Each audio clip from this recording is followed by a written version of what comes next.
हर्षकिरण news बातमीपत्रात आपलं स्वागत आहे।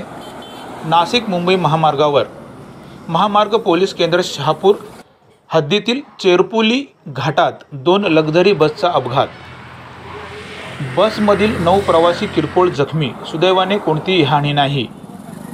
9 प्रवाशांना उपजिल्हा रुग्णालयात उपचारासाठी दाखल।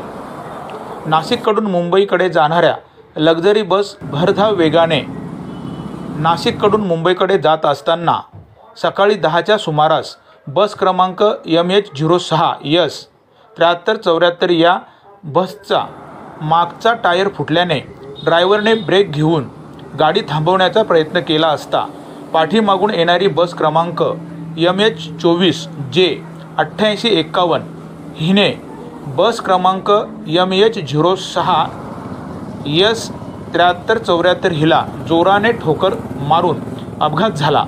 दोन्हीही बस चालक बस सोडून निघून गेले।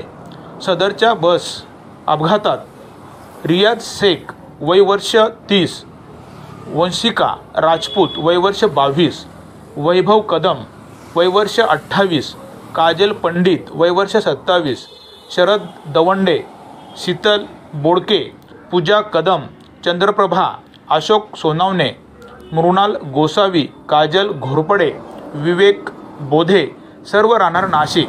प्रवाशांना किरकोळ दुखापत जखमी झाल्याने तात्काळ ॲम्ब्युलन्स बोलावून उपजिल्हा रुग्णालय शहापूर येथे प्राथमिक उपचारासाठी हलवण्यात आले।